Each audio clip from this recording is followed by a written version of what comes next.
Hello, you're tuning in to Newsline. I'm your host, Libin Le. And I'm Huyen Tan, and here are the headlines of this hour.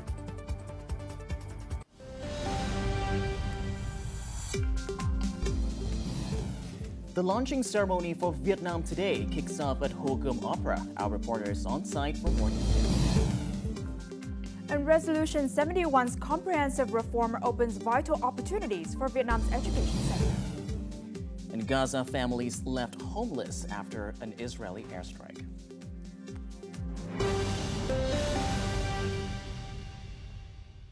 Now, when picking up from the excitement of Vietnam's Today launch this morning, a ceremony to mark the occasion was held at Ho Gươm Opera with the attendance of Party General Secretary Tô Lâm and other senior leaders. Yes, now the country's first international channel is finally here to showcase more vividly Vietnam's image and voice to the world, and of course strengthen the nation's presence on the global stage. Our reporter Thuy Linh is at the event with more details. Right next to me is the conical hat, the symbol of Vietnam Today, the nation's first English language international channel. And today, September the 7th, marks its official launch, which coincides with the 55th anniversary of Vietnam television. And on this occasion, Party General Secretary Tô Lâm and other high-ranking leaders attended the event. 3, 2, 1, xin mời. In a symbolic moment, the party leader pressed the button to officially launch Vietnam Today. On this occasion, Vietnam Television was also awarded the first-class label order. Built on 3 core principles: reliable information, sharp content, and creative communication, Vietnam Today serves as your window on Vietnam, offering the global audience an accurate and vivid picture of the country today. The channel covers a wide range of topics, including current affairs, politics, economy, culture, tourism, environment, as well as innovation and digital transformation.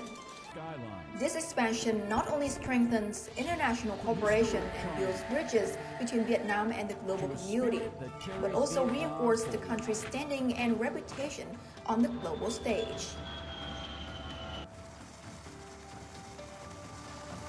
With the slogan, Your Window on Vietnam, Vietnam Today promises to bring fresh perspective, timely updates, and trusted information.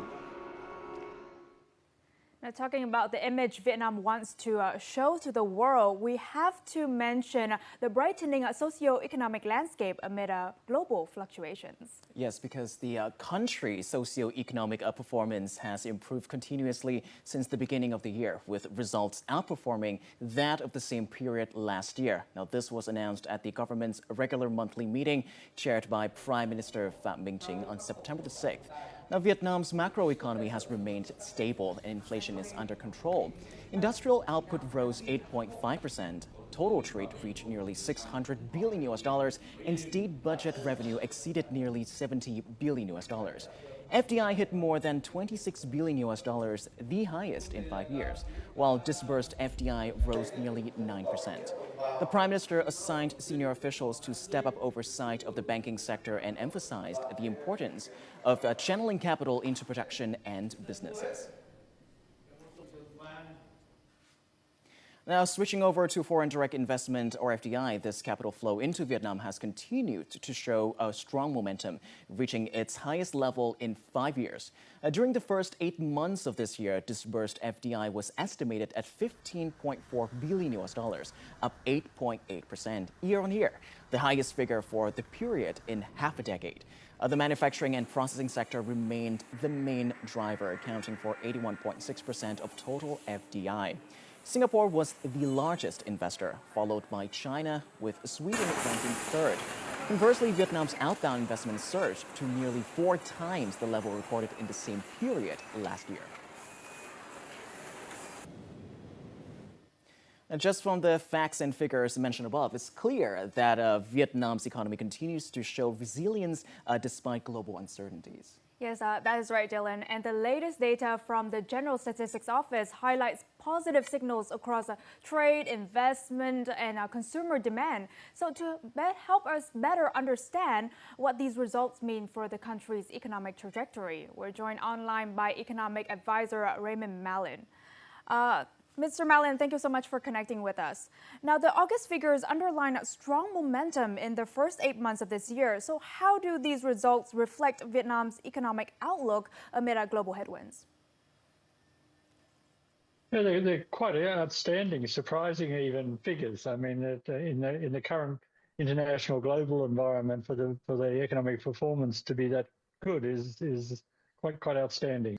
I think what's particularly surprising, encouraging, is particularly on the external side, where you would expect maybe more of a slowdown. The trade figures still are very strong, both exports and imports. But FDI too. On the other side is the consumer demand continues to pick up, a sign of consumer confidence, and so there's a sign within the new data of increasing domestic confidence. That's good again for sustainability, so to eventually reduce dependence on the external sector. Right, and how will this lay out the foundation for economic performance for the rest of the year? It's a good start. It's a very promising start.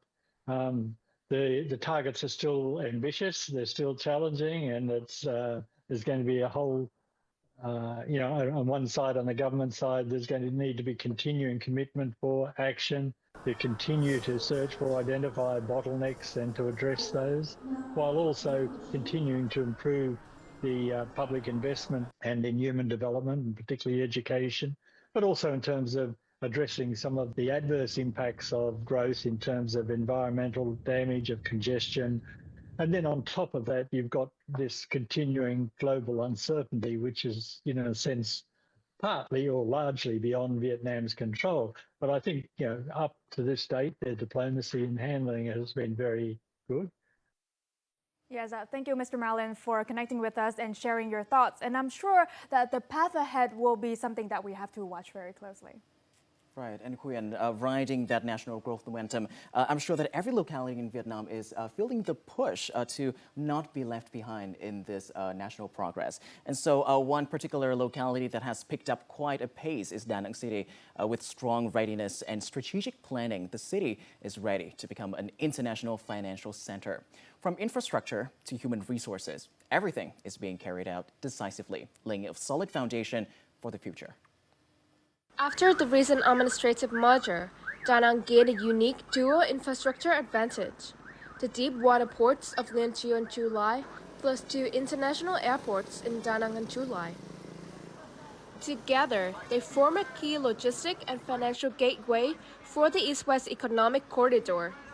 The city is also ensuring Clean Land Fund with full legal readiness to welcome strategic investors, including a 6.17-hectare coastal site and the 1,500-hectare Da Nang Bay National Dynamic Urban Area, of which about 282 hectares are dedicated to financial and commercial services.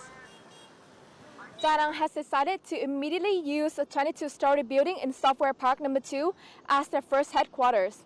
With more than 27,000 square meters of space, it is expected to open by the end of 2025 to meet immediate needs. In addition, the city is reserving prime diamond land on Vo Van Kiet and Vo Nguyen Yap streets for the future development of the financial center. Rather than competing in size with established financial hubs, Da Nang is focusing on its own niche strengths: fintech and digital finance, green finance to fund renewable energy and sustainable infrastructure, and capital for the marine economy, including investment funds for maritime technology and green logistics. To operate such a center, people are key. Since June 2025, the city has introduced a policy to develop high-quality human resources with 5 specialized training programs. The goal is to build a team of experts who understand global financial rules and a new generation of public servants fluent in technology. The ones who set the rules must clearly understand new financial technologies. They also need to know how pilot models work because with experiments, you can't predict everything in advance.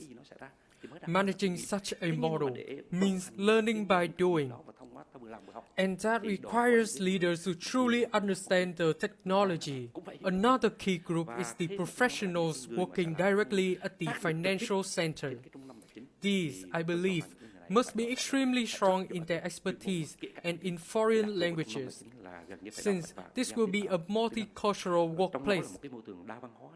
With the added momentum from the upcoming free trade zone, the Da Nang International Financial Center is not just a standalone project, but a core piece of the bigger economic picture. When the right timing, favorable location, and capable people come together, Da Nang has every reason to become a powerful new growth engine for the central region. Now, the development of international financial centers is sure to cause waves in Vietnam's economic scene. But you know what else is just as dynamic, Dylan? The education sector. Right. We just mentioned this morning previously about the Politburo's Resolution 71 that has been dubbed quite a milestone. It aims to address current shortcomings in the education system, but also sets out a vision for building a modern, inclusive and innovative framework aligned with international standards. Yes, and by placing emphasis on teacher training, English language proficiency, technology, and international cooperation, Resolution 71 underscores the central role of education in driving Vietnam's future growth and integration into the global community. In today's globalized world, language is the first key to international integration. Resolution 71 outlines a roadmap for English to gradually become a second language in schools. But have you witnessed it? By integrating English into school environment, not only for gifted students, but also for all students nationwide, it's a great motivation for them to dream further, to go further beyond their comfort zone or even their limits in order to get out of Vietnam, get into the world. According to Dr. Dong Dao, research economist from University of Oxford, beyond language, Resolution 71 also emphasizes that digital technologies and artificial intelligence are becoming essential drivers of education reform. Digital technologies and artificial intelligence are not just optional tools anymore.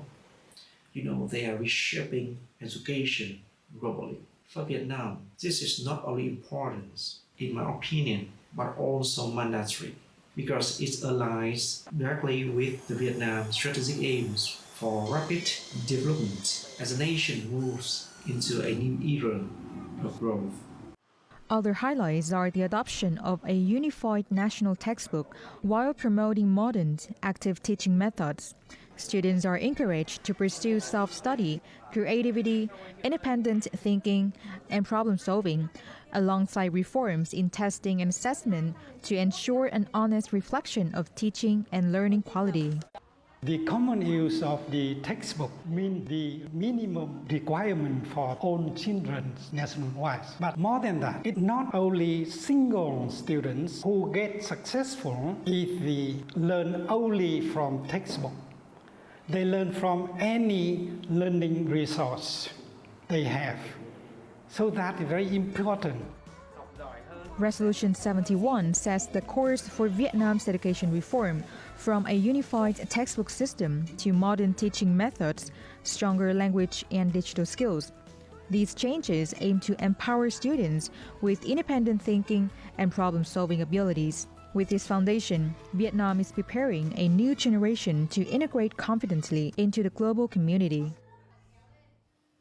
Now, with the adoption of Resolution 71, the country ushers in a new era with clear goals to support teachers and, of course, ensure that every student can thrive in a rapidly changing world. And right, our reporter Lok Zeung is currently at the Green One UN House in Hanoi with more details.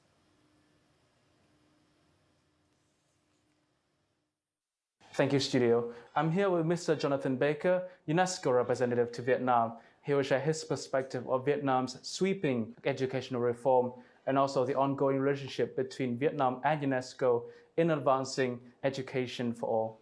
Thank you, Mr. Baker, for joining us today. It's my pleasure. Yeah. Resolution 71 represents a major step in Vietnam's efforts to comprehensively reform its education system. And from UNESCO's perspective, how does this resolution fit within the broader global agenda for education development? So I'd like to start by congratulating Vietnam on Resolution 71. I think it really is an important milestone for Vietnam, a breakthrough in its reform of the education system. For UNESCO, we really see Resolution 71 as an important resolution because it looks at both the universality of education and also at the promotion of excellence, in particular at the university level. So it's really fantastic that you've been able to put those two elements in the resolution. I had the opportunity to listen to the General Secretary Tolam at the event that was commemorating 80 years of the Ministry of Education and also the opening of the school year. And there he emphasized the incredibly important role of teachers. And the teachers were really at the core of the transformation of the education system. And UNESCO really believes that as well, because as UNESCO, I think Vietnam understands that we need to look at the school as a whole school approach. So not only looking at the students or the teachers, but also the support staff, everybody involved in providing the excellent education that the students need. And Resolution 71 sets ambitious goals, free textbook and fees for all students by 2030, and expanding credit and financial support so no child drops out due to hardship, and addressing the issue of excessive private tutoring. So how do you evaluate these measures in promoting equity and placing learners truly at the center? I think that's another really important aspect of Resolution 71 is the fact that it does place learners at the center of this transformation. Education. And by providing these different types of supports to all students, they will enable each and every learner in Vietnam to have the same opportunity so that no student is left behind. So I think this is really a core aspect of Resolution 71. And we, of course, will continue to work closely with Vietnam to support teachers and enable them to carry out the important job that they have to teach the students and the young people here in Vietnam. Thank you so much, Mr. Baker, for sharing your invaluable insights. Now let's head back to the studio. Thank you, Luke, for a riveting conversation. And now, as Vietnam works towards creating a modern, inclusive, and a high-quality education system, continued international cooperation and vision will be essential. The impact of Resolution 71 on students and teachers nationwide is expected to be the first step towards reaching this goal. Now, moving to other news.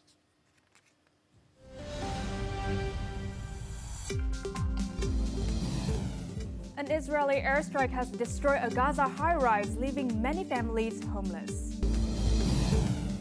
And later on, numerous Vietnamese films are set to hit theaters, promising a vibrant season for domestic cinemas.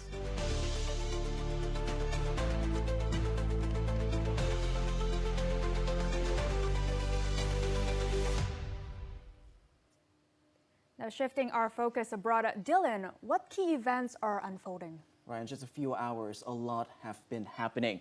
And I really want to highlight a lot of crucial developments has been reported worldwide, including new airstrike in Gaza and U.S. changed sentiments when it comes to its trade partners regarding tariffs, and many more as well. Now, starting with Gaza, many families have lost their homes and belongings after an Israeli airstrike destroyed a high-rise building. Residents say they were given only a short evacuation notice, leaving them with no time to properly prepare. More to follow. In Gaza City, residents recall being told with little warning to leave the Susi town. The sudden order left families scrambling to get out before the strike. We lost all our belongings and furniture. We have nothing left, and we are staying in the street. With such short notice, some tried to save what they could, but many were forced to abandon their tents and possessions. The neighbors shouted they will strike the Susi building. First, they said the strike would happen in half an hour, then only 10 minutes. What can we do in 10 minutes? The tent was destroyed. I'm injured and cannot walk. Where can we go? For displaced families, the destruction means further hardship. Many had already left the north and have now lost the temporary shelters they had set up. We were ordered to leave the north, so we came here and set up tents. But now, not a single tent is safe. There is no safe house, no safe tent, no safe place in Gaza. Israel's military said the strike targeted Hamas infrastructure inside or near the building, a claim Hamas denies. The strike came as part of Israel's wider offensive in Gaza, which the health ministry says has killed more than 64,000 people, about half of them women and children. Now, U.S. President Donald Trump has signed an executive order exempting certain imported goods from tariffs for trade partners with existing agreements with the United States. The order, which takes effect on Monday, aims to ease some of the tariffs previously imposed by Donald Trump. More than 45 categories of goods will be exempt, including products that cannot be produced domestically in sufficient quantities to meet U.S. demand. These items include nickel, graphite, gold, certain pharmaceutical compounds, and reagents used in medical testing. The order also lifts tariffs on select agricultural products and aircraft parts. U.S. President Donald Trump emphasized that tariff reductions would depend on the scope and economic value of the agreements, as well as the United States' national interests. Now, another element affecting international trade is the adjustment of transit fees in Panama Canal. Though the current toll rates for ships passing through the Panama Canal will remain unchanged until next September, from that date onward, the Panama Canal Authority will consider adjusting the toll charged to vessels transiting this man-made waterway that connects the Atlantic and Pacific Oceans. That is important news for the global shipping industry, as the Panama Canal links 180 maritime routes and 170 countries. In the 2025 fiscal year, the canal is expected to collect nearly $6 billion from vessel transits. However, revenue for the following year is projected to drop to around $5.2 billion, mainly due to a decline in ship traffic as the global economy continues to face uncertainties. Now, in other news, the World Bank and the Asian Development Bank will invest $12.5 billion in ASEAN countries to implement green projects across the region. The announcement was made by Malaysia's Deputy Prime Minister Fadila Yusof at the Sustainability and Renewable Energy Forum held in the country. This investment will be complemented by private sector funding, creating new jobs and business opportunities in ASEAN. According to Malaysia's Deputy Prime Minister, international private investors from the Arab region, Japan, and China have shown strong interest in the region, particularly in the ASEAN power grid. And that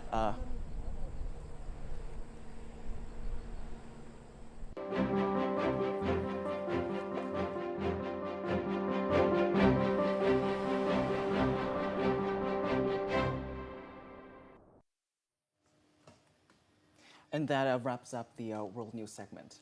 Yes, so moving on to other news. Now, Dylan, Vietnam has many a season, and of course, aside from the four classic ones, can you name one that is rather typical to Vietnam's climate? Well, Huynh, I actually will need a little bit more information than that to have a quite educated guess. Yes, well, this season bring a fertile alluvium and, of course, abundant produce and a joy to upstream markets. What do you think? Now, that kind of rings a bell. I think what we're talking about, I believe, is the flooding season. Now, rising water in the southwestern region of Vietnam welcomes this season as it brings in various gifts from nature. Now, here's a closer look. At Thường Phước Market in Dong Thap Province, field crabs sell for $5 to $8 per kilogram. Just half a kilogram provides enough for a family meal, with jig stalls selling up to 300 kilograms daily. I'm going to the market to buy fish and crabs. They can be cooked into many dishes, like soup for the children. This flooding season, the crabs are big and fresh. Field rats are another specialty of the southwestern region's flooding season. Before the next harvest season, selling field rats provides a valuable source of income for local residents. I set the traps for field rats at 2 to 3 p.m., check them at 7 to 8 p.m., and then again at 4 to 5 a.m. the next morning, and deliver the catch to buyers. Trapping rats brings in some extra money for daily meals. During the flooding season, local people bring most of the vegetable and fish to the market themselves to earn extra income. Every year, I paddle a small boat to pick vegetables. I earn a little extra from selling vegetables in addition to fish. I could sell fish for about $4 per day. Every flooding season, I sell about 10 to 20 kilograms of aquatic products a day, but this year I sold 20 to 30 kilograms per day. More income definitely makes life happier. The flooding season brings local people both produce and livelihood, enriching their life. At the market, every seller offers a little and every buyer takes a little. But within these simple exchanges lies the deep bond with the waters, the fields, and the warm-hearted way of life along the river. Now, Huynh, that just really paints a very vibrant picture of Vietnam. Yes, and jumping off of that point, Vietnamese cinema has been releasing many pictures, and we're talking about films. Films that's been breaking the box office and becoming an essential part of local audiences' entertainment. And as the year draws to a close, a wave of new releases is set to continue that momentum, promising a vibrant season for domestic films.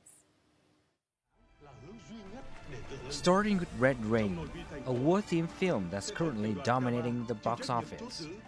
The coming months will see an unusually high number of Vietnamese titles across different genres, including horror, period dramas, thrillers, comedies, and family dramas, each bringing their own unique flavor. Last September, only 2 Vietnamese films hit theaters. This year, there are 8 in September alone, all well invested in budget and script. Such competition is what helps Vietnamese cinema grow. Among the highlights is Getting Rich with Ghosts, The Diamond Battle, a sequel to last year's box office hit.